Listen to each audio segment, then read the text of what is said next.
And it all collides into this big, huge mess.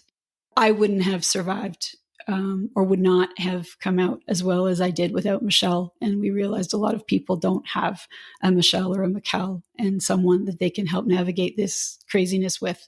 So we're about community, evidence-based information, and helping people realize that no one's coming to help you figure this out. You have to figure this out on your own. You have to become informed so that you can advocate for the care and support you deserve, and so that you can realize this is the best time, right? We used to think menopause was an end, just the friggin' beginning.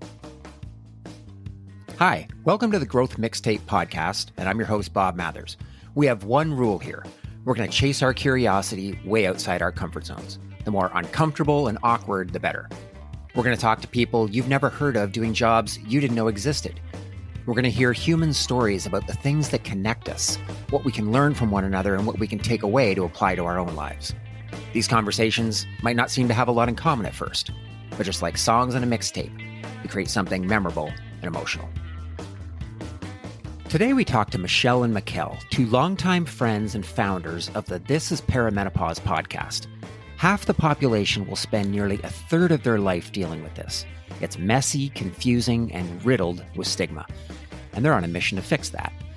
Michelle and Mikelle share their emotional and sometimes hilarious journeys through perimenopause. We explore the systemic failures that have left women vulnerable to misinformation, from the patriarchy and sexism to a lack of research and medical attention, and how people can take back control of their bodies and launch the best season of their life. Now, when I told friends I was talking about this on the pod, I got a few reactions from, why the hell would you do that? To, that's brave of you. And yes, it's uncomfortable, but not for the reasons people think. As someone that's married to a woman in her 50s, I'm embarrassed how little I know. I'm worried about what kind of husband people will think I am, what kind of judgments they'll make about my marriage. But that's the point. I think there are lots of reasons we don't talk about this, and this feels like a good start. So whether you're in it, coming up to it, supporting a partner through it, or just love weird conversations with powerful, inspiring women, I guarantee there's something here for you. So please enjoy Michelle and Mikelle. Well, Michelle and Mikelle, I can't tell you how excited I am to have you here. This is going to be fun. I think so too. I think it's going to be really fun. I think so too. You know, we've known each other a little while. We've never had a conversation like this, and it feels, I'm excited about it. I'm also a little bit more nervous about it than I have been for a conversation in a long time. And I've been like, what is it about this? It's not really a subject matter. I'm fine with talking about girl parts and all that stuff. But I think it's mostly that usually when I have a guest on and they're talking about something that I don't know anything about, I can research my way out of it. I'm going to just go prepare the hell out of this, and then I can sound informed.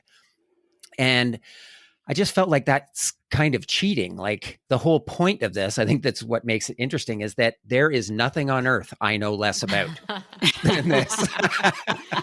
Yeah. I mean, if you took all the conversations that my wife, who's in her mid-50s, you took all the conversations that her and I have had about this and you added them up, it would not be as long as the intro to this podcast. Seriously? So, yes. Well, you guys need to start talking about it. Well, shocking and not shocking, right? I think you've just defined a large part of what the challenge is and why we're doing what we're doing, right? Is nobody talks about this. Nobody knows about this. And it's not limited to husbands. That includes most medical professionals, most women. It's really crazy. Yes. Just how little is known about this. Good. Okay. Well, that makes me feel a little better because, like I said, as the husband of a woman that's going through this, I really feel like I should know more about this. So there's a little bit of fear of sort of judgment around that. But anyway, I am excited about this. This is unlike any other conversation we've ever had. And thanks for being here. Thank you so much for having us. Delighted to be here. Now, we're going to get into the nuts and bolts of all that stuff. I'm excited about it. I wanted to talk a little bit first, though, about how you got here. So you're both accomplished, successful, powerful women. You could be doing anything with your life when you decided to start a business. Why did you pick this? Michelle, do you want me to take this one? Please, yeah. This is usually my shtick when we're telling people. So it's summer of 2020 and the world has gone sideways.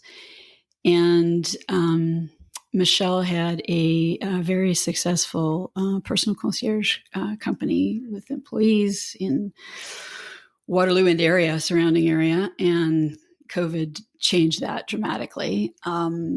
For a variety of reasons, I had resigned from my role, and we were texting with our other good friend we met in undergrad at Laurier. And Michelle and I were bemoaning the fact that we have all of these crazy perimenopause symptoms. We'd finally figured out why we were feeling the way we were, and we couldn't find anybody to help us. And there wasn't really any information. And we were complaining, and Jill, who is a geneticist and launched a very successful online genetic counseling company in the US and has since sold and is now the CEO of this merged entity and is doing very well, said, well, we can do something about that. So we sort of decided via text summer of 2020 that we were going to do something to help in this space. And through Michelle and her contacts, we learned about, or we knew about the Accelerator Center, but then learned about the AC Studio program, which is where we met you, Bob, as one of our mentors. And we applied to that thinking we were going to build technology, because that's, if there's a problem today, that's what you do. You build technology to solve it. And we were a few months into the program, and we were doing the SNAP-P program with Steve and Rob. And they booked a meeting with us, and we were like, oh shit, we're already, like, it's 3 months in, we're already in trouble. Guess we should have known this was going to happen. And they on this meeting said, look, you're knocking it out of the park in terms of the testing. You are spot on with your value proposition based on the work we've been doing with you in the group. We don't think you should build technology. We think you should focus on building an online following. And that's what we decided to do. And so we have put together, or we've been working on for the few years we've been in the program now, a media platform to provide women with the information we wished we would have had. And wish we'd had, and it's helping us. Currently, we're still in perimenopause. So we have a website, newsletter, podcast, and we interview guests who are experts, providing evidence-based information. And we also, it's not just the symptoms, because perimenopause is a phase of life where you are often racked with all of these symptoms, but you also have peak career demands, peak family demands, whether that's raising kids, whether it's a changing relationship with whoever your partner is, looking after aging parents, and it all collides into this big, huge mess. And so I wouldn't have survived or would not have come out as well as I did without Michelle. And we realized a lot of people don't have a Michelle or a Mikelle and someone that they can help navigate this craziness with. So we're about community, evidence-based information, and helping people realize that no one's coming to help you figure this out. You have to figure this out on your own. You have to become informed so that you can advocate for the care and support you deserve, and so that you can realize this is the best time, right? We used to think menopause was an end, just the friggin' beginning. That's amazing. So you've been doing this how long? Has it been maybe 3 years? Does it sound about right?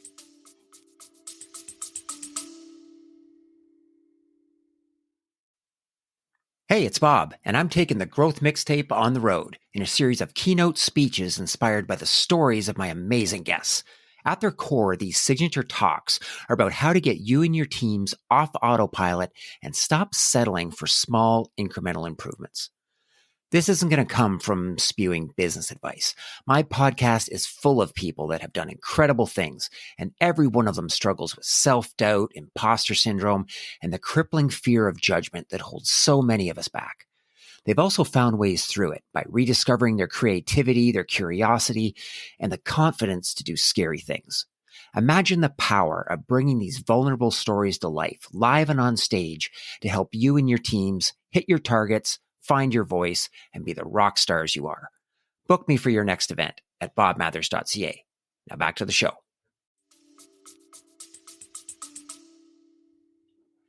I guess like 2.5 in earnest, I would say.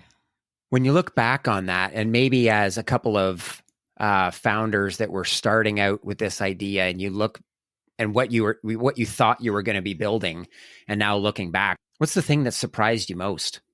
I would say for me, one of the things that I'm still baffled by is the sheer scale of this whole time of like this topic and this community. And half of the population is going to go through, if they live long enough, half the population will go through this transition. And yet we don't have the research. We don't have the information. Like everyone is struggling. You said we were successful, accomplished women. Well, there are millions of successful, accomplished women out there that get blindsided by this. 75% of women don't know that perimenopause is coming, and it hits women as early as their mid-30s. And it's baffling how there's no information out there for us and that there's no preparation. Yeah, when you talk about everything else that's happening in your life when you're going through this, how is this different than your mothers went through it, do you think?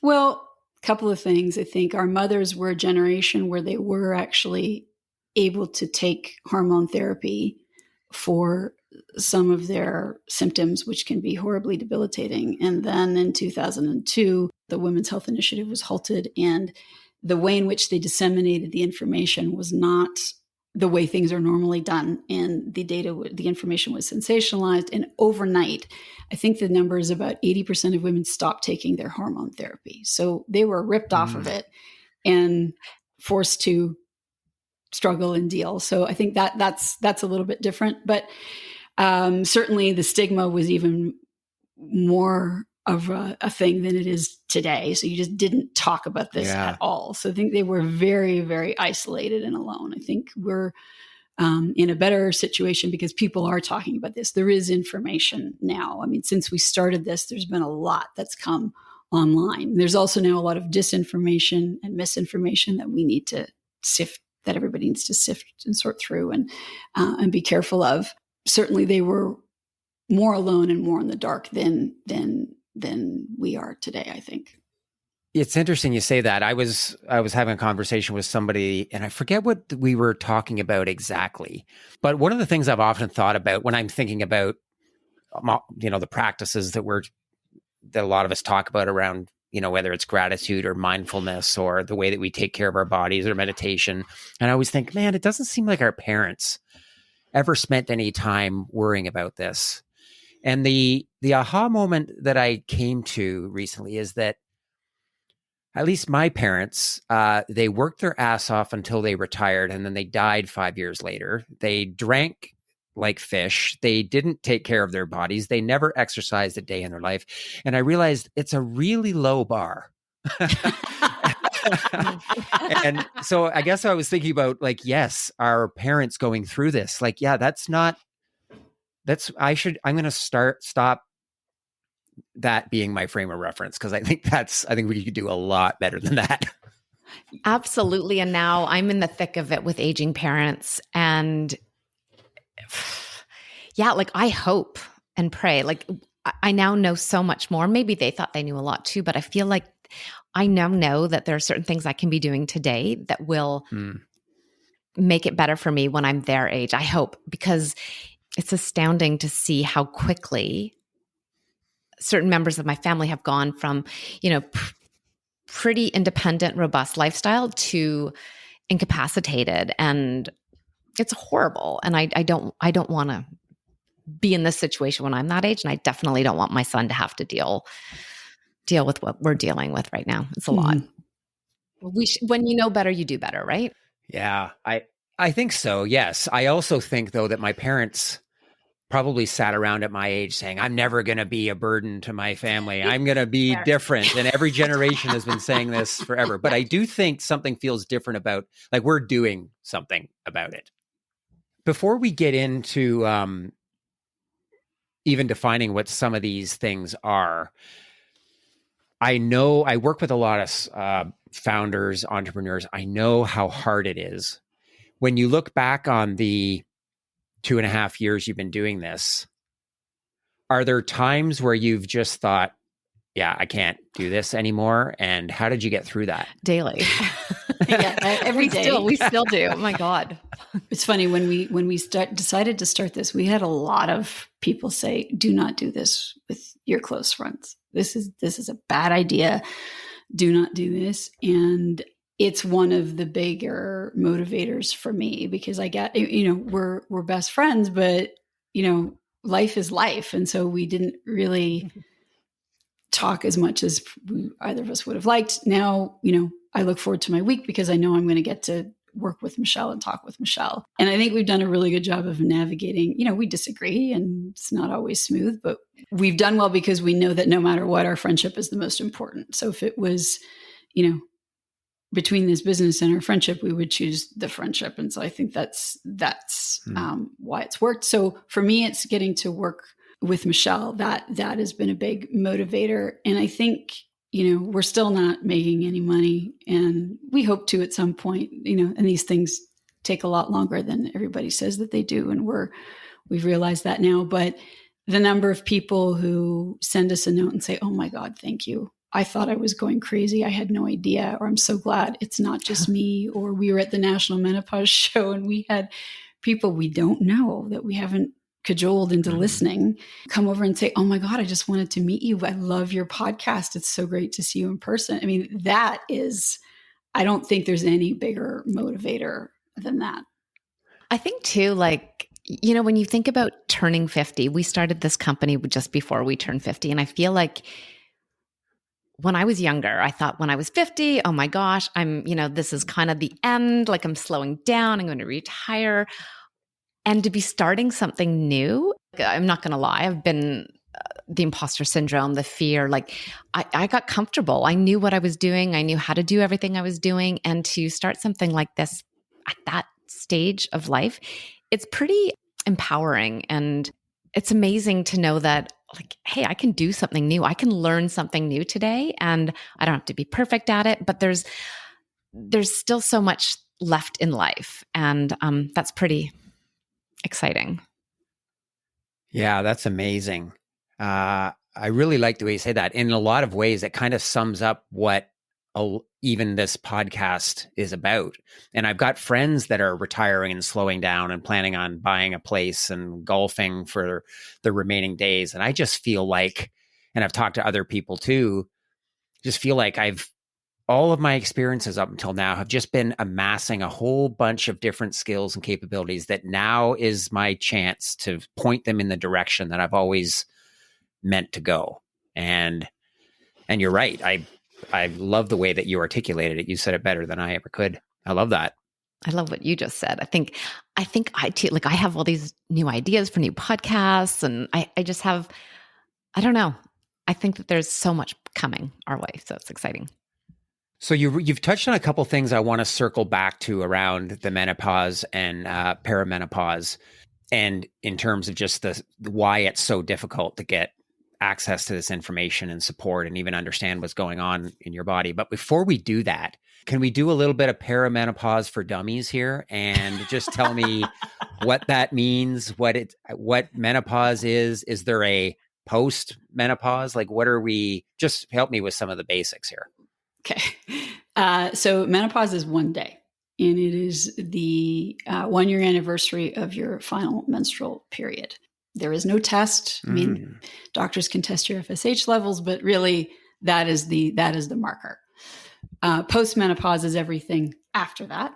And leading up to menopause, your hormones start to change. And that, as Michelle said earlier, can start as early as mid-30s. And it can last, I think the average is 4 to 8 years. We're pushing a hard 10. Yeah. And it's that chaos that causes all of these weird, wonderful symptoms that can really hit you hard. That's it in a nutshell. All of that is news to me. But particularly where you said, Mikelle, so menopause is a day. So I think what a lot of people talk about menopause, they're kind of talking about perimenopause, right? They are. And menopause is used to define everything, but technically perimenopause is that time leading up to and including that 1 year after your final menstrual period. But also symptoms can continue into postmenopause. So a lot of symptoms will get better. And it also, not every symptom is guaranteed to go away. Some women continue to have hot flashes. The symptoms are sort of peri and postmenopause. Just circling back to a couple of things you said earlier, what's at the root cause of the lack of support out there? Is it patriarchy? Is it stigma? I imagine it's a whole bunch of things. It is. It's a variety of things. Patriarchy, certainly, right? It's known and studied now that women's concerns often get dismissed. Women were basically excluded from clinical trials after an issue with a drug that was given to deal with morning sickness way back when. And the National Institutes of Health in the US actually mandated that women needed to be included in clinical trials in 1993. Yeah. And so there just really isn't a lot of data. And what we do know, or how we manage, health concerns for women, is they're just considered smaller men when we're not. We have a completely different reproductive system and things function differently. So there's not enough research. Mm-hmm. The other thing that really has made things challenging is one of the largest clinical trials ever conducted, called the Women's Health Initiative. They were setting out to determine whether hormone therapy helped in the prevention of disease. And they had to set a marker, a very low benchmark, to determine whether it caused cancer, particularly breast cancer. Anyway, so they followed all these women for a long period of time. And at one point in 2002, they halted the study immediately and sounded this alarm and said, oh my God, there's a risk of breast cancer. And they said there was a 26% increase in the risk of breast cancer, which, relatively speaking, sounds awful. In absolute terms, it didn't meet the statistically significant threshold. So it was a big overstatement. There's some great information that's come from that study, but how that information was initially disseminated was very flawed and very inappropriate, I would say. And you can't put the genie back in the bottle. So headlines around the world: estrogen causes breast cancer, right? So what happened was we ripped everybody off the hormone therapy, and then what we've been told from some medical professionals, then the view was in medical school, well, there's no point in covering this because there's nothing you can do. So menopause, perimenopause, the symptoms, how to address them, that is not taught in medical school. So now we have all of these medical professionals that actually don't know anything about this or really understand it, even when their focus is women's health. So it's dismal, frankly. It's getting better now. People have been writing books. There have been people on social media, medical professionals, taking up the cause and talking about evidence-based information. And in fact, you can take hormone therapy. It is safe depending on your risk profile and so on and so forth. And those risks, first purported to be horrible in 2002, are actually not accurate. So it's a lot of different things, but a lot of big things that make it that most of us feel unwell, don't really know why. We go to our doctors, they dismiss us, and we sputter through it and or try to find alternative treatments, which, may or may not work, may or may not be harmful, usually cost a lot of money. And that's why, again, we started This Is Perimenopause, because we all need and deserve better. Can I add something too? That was amazing, Mikelle, of course. But I want to say, it's not just about our health. There's a bigger problem. It's about ageism and how women age and how women are allowed to age. Men are allowed to get wrinkles, to go gray. Some dude said that a hot dad bod was a thing. And now, that's okay. You guys can let yourself go and get a beer belly, and that's fine. But hey, women, you need to look like you did when you were 30, and you need to have dewy, glowy skin without wrinkles. And it's an impossible standard. And then also tied to this stage of life is that we've been told that once we're no longer able to reproduce, then we're kind of useless. And it's unfair. And there's just so much that needs to change in this space for women. And that's what we're doing. We're helping to change that. Yeah, the kind of the sexism in it is hard to escape, right? Like you think, well, there is a point in women's lives when they can't make babies anymore. Men can do it for longer, and they realize, well, the biggest problem with that is that, men can't get boners anymore. So they created a pill to fix it, and that was it. And now Mick Jagger can have kids when he's 90 years old, and it was that easy. That easy. It's like, seriously, there's a stat out there that the drug companies spend 6 times more money on erectile dysfunction than they do on endometriosis. And I don't know if you know much about endometriosis. It's like debilitating. It is so extremely painful. It is unfathomable what these women are going through. And yet we're not spending money to make it better. It takes years sometimes, like 6 to 10 years for women to be diagnosed with endometriosis. And in the meantime, they're living with extreme pain. And these men, they've got their boners back. Yeah.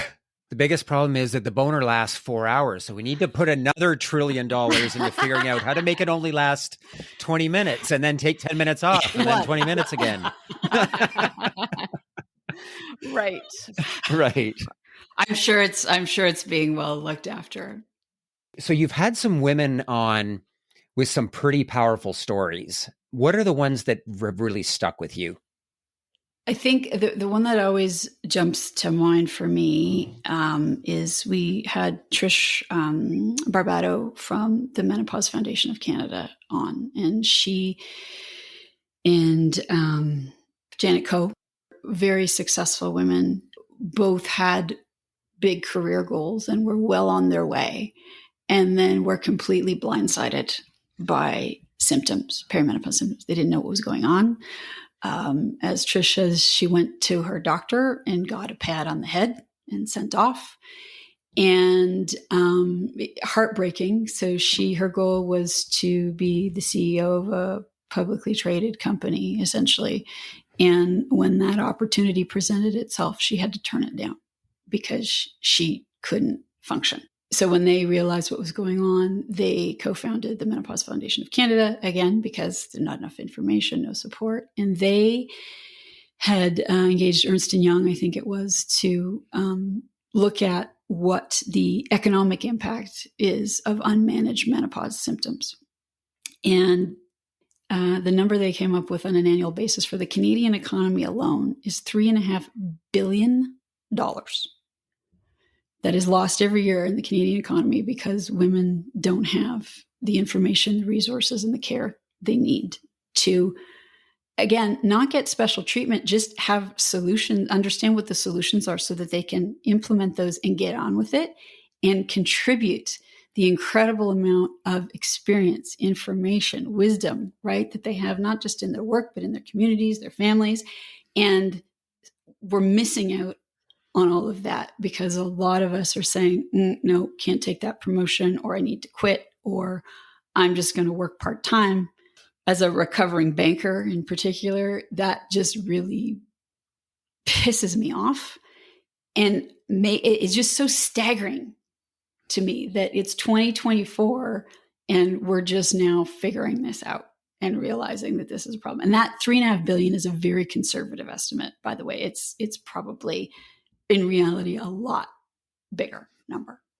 So in that same vein, the number of guests that we've had on our podcast that were plunged into menopause overnight because of a cancer treatment or a hysterectomy, not given any information that this was coming, and had to deal with that, which is horrifying, but also then turned that into a mission to change things. So it seems to be a recurring theme in our podcast, is that these women who you think, like, I don't know, sometimes I feel like I would just be like, lay down and I'm done. And we've had guests that have taken this moment in time and written a book and created an AI app and created technology to help women with like vaginal dilators or created menopause and cancer. Like these women are taking their trauma, I don't want to say trauma, but taking this diagnosis and they're turning it into a mission to make change for other women. And I just find it's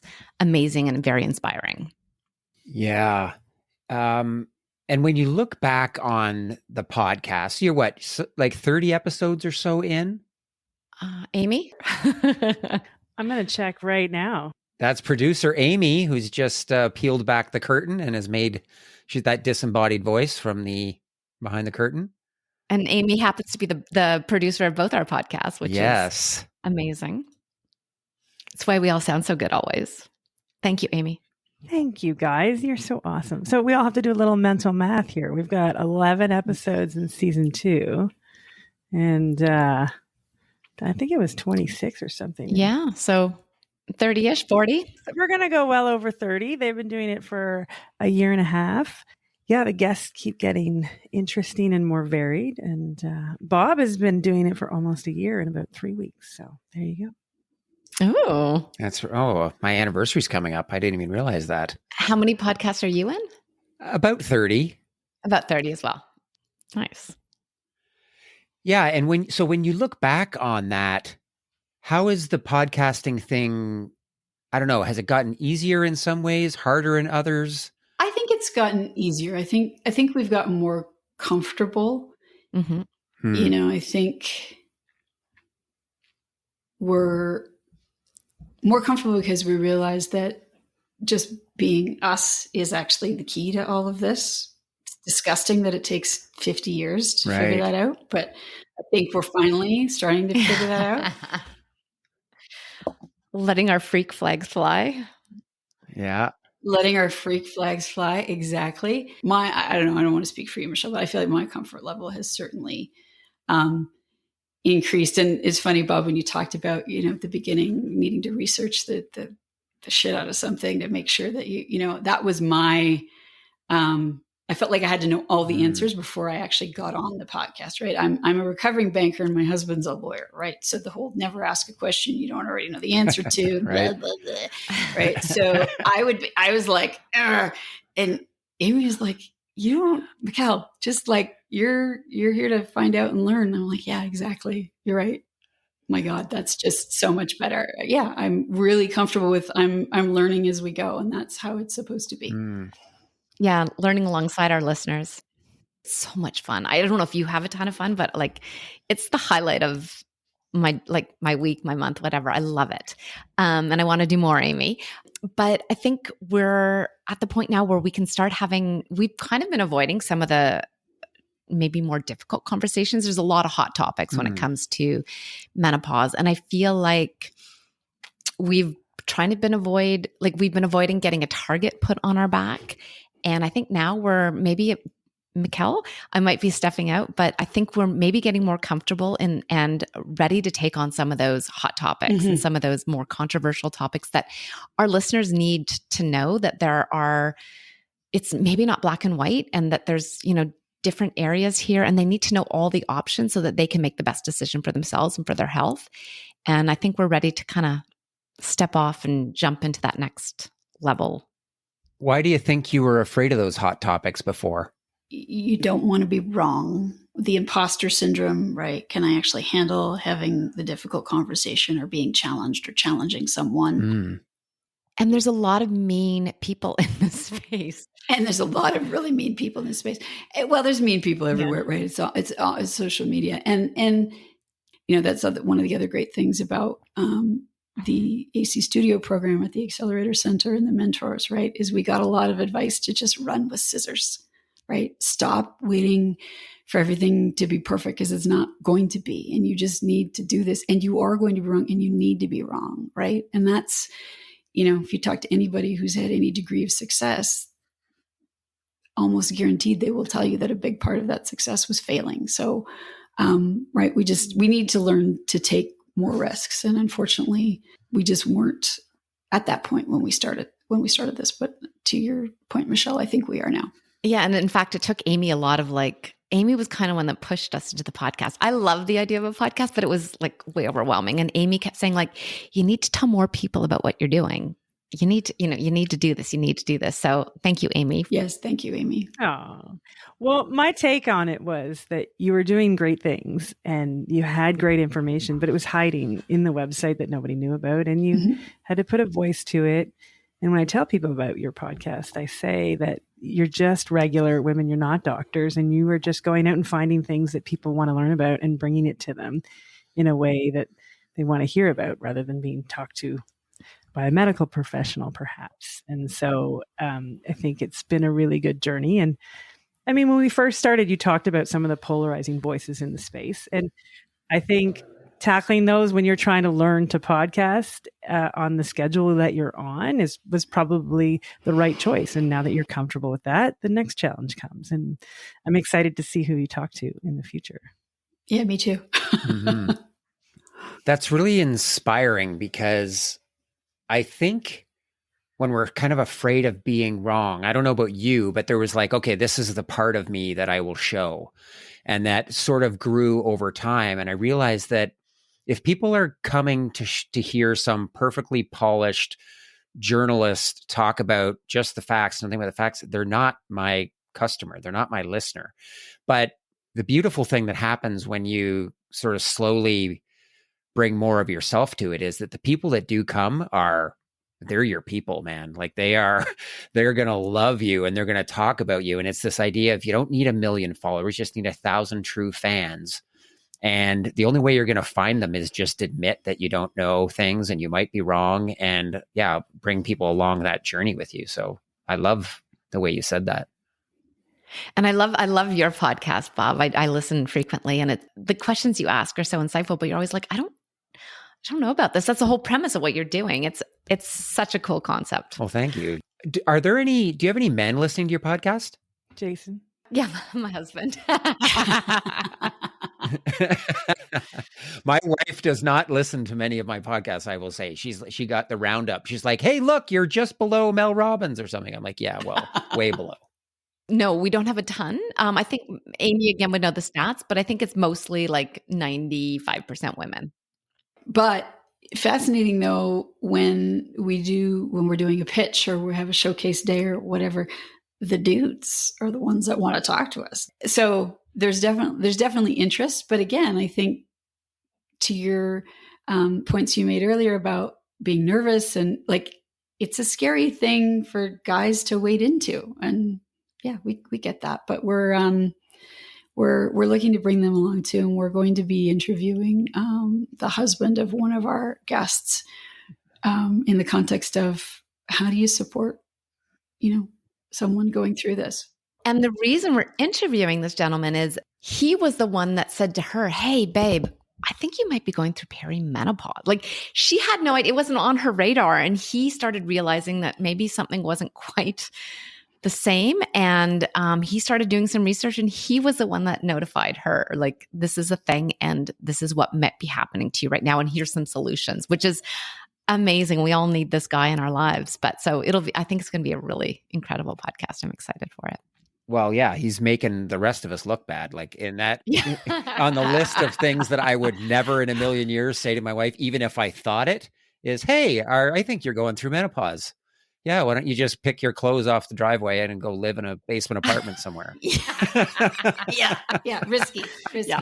Agreed. Depending on the day, right? Yeah. Uh-huh. I had a lot of rage in my symptoms. Yeah. What do you wish husbands or maybe partners knew about this? I think just, one, that it exists. Yeah. Michelle mentioned rage was a big symptom of hers, right? And so it's also not fair for your male partner to show up and you're throwing things across the kitchen because the ketchup bottle was put away in the wrong space or whatever. It's something really irrational and crazy. And then there's no context for it, right? And that's part of why the stigma exists, because then the behavior becomes shameful, right? And it is not understood. Like, this should be taught to everyone in school, along with sex education, which needs to be improved as well. And it needs to not be hushed, whispered, stigmatized, because it still is today. One thing you mentioned earlier was how this could really be an opportunity to enter a really exciting sort of phase of your life. And I just wanted to come back and ask if you could expand on that. What's so great about this? For me personally, when I figured out what was going on and I got the help that I needed, not only do I feel better now, I think I am wiser because of the struggle, perhaps, right? I have more information. Because of launching this company, this effort with Michelle, I'm realizing, oh yeah, like there's so much more to learn. And actually being outside of my comfort zone is where I thrive. I used to think that all of my big accomplishments would have happened by now in life. And I am now uber confident that I am not even close. And part of it is too, a lot of women say you get, especially once they've achieved menopause. And I'm going to be crass because that's just how I am, but you really have no more fucks to give, right? You stop caring about what everybody else thinks, and you realize that you have spent most of your life doing what everybody else thought was a good idea. You get to this point and you think, yeah, I'm done with that. And the confidence and energy that comes from that realization, I think, for me so far has been really significant. What she said. Wow. I love that. Yeah.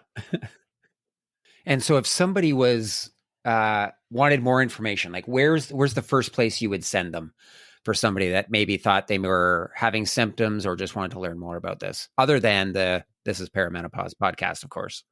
Understand what your symptoms are when they're happening and explore what either on our podcast or on the Menopause Society or the Menopause Foundation of Canada website, and get the information and then bring that to your doctor. But don't get your information from TikTok, please. Yeah, like do not get... Seriously, there's a lot of women, unfortunately, that, and don't get me wrong, TikTok, social media, all of that is great for awareness of the issue, and we need that awareness at this point. But if you're going there for your medical information, it's not a gold standard. It's not necessarily evidence-based. There's a lot of misinformation out there. So just, take what you hear on social media with a grain of salt and go find those evidence-based sites like the Menopause Foundation or the Menopause Society. There's menopause societies across the globe. So whatever's appropriate, go check those resources out. So one last thing, what are you most excited about now? What are we most excited about now, Michelle? I'm excited to kind of go into some of the hot topics and do some deeper dives into maybe some of those quote unquote controversial topics, because I really feel like, and we've talked about this a lot, women need all the information so that they can make the best decision for them. Agreed. And I think to some of the collaboration opportunities that we've already had and the ones that we are just now seeing as possibilities are really exciting. So, for example, we had the opportunity to meet a medical provider through one of our podcast guests, and she and two other medical doctors have opened a bricks and mortar women's clinic with a focus on menopause and all the things associated with that in Toronto. And it's called Lume Women's Health, LUME. And they graciously agreed to collaborate with us. So they're coming on once a week and answering a listener's question, right? So whether that's, does it matter where you put your estrogen patch, or a family member had breast cancer, can I still take hormone therapy? They're coming in and not giving medical advice, but giving you the information that then you can take to your medical provider and say, hey, I understand this. Can I give this a try, or is this an option for me? So I'm excited for more collaborations like that, particularly the opportunity for maybe some lobbying and advocacy, right? And if we can work together with other people in this space, maybe we can actually move that needle a little bit. Yeah, you've given me so much to reflect on. I'm so grateful for this conversation. One of the things that stands out is just as somebody that's known you for a couple of years, and as a couple of, like I said, kind of people starting out with this business a couple of years ago, sort of the confidence and just the general badassery that's sort of coming out of your. Thank you. Yeah, like it's really remarkable. And I do think it's, I think it's something that a lot of people go through. We've framed it around this conversation around perimenopause and this thing that's going to take up a third of your life. But it's amazing to watch people come into something and not admitting that they don't know a lot about it. And now I think a lot of people would look at you and be like, yeah, they're like entrepreneurs. Like they know so much more than I do. And how could I, if they can do it, I can do it too. I don't know. There's just something really inspiring about that, how quickly that can happen when you just ideally have somebody to lean on, but also just admit that you don't need to have all the answers. You can run with scissors, and it's going to be messy. And look how far we've come in 2 years. And it's supposed to be messy, right? I think that's the key, right? It's supposed to be messy. That and the realization that no one actually knows what they're doing. Yes. Well, yeah. And thank you, Bob, and to you and all the other mentors that we've had for giving us that permission and giving us that confidence to run with scissors and be messy. So we really appreciate all that you've been doing for us. Well, thank you. And I do hope this is one that my wife listens to.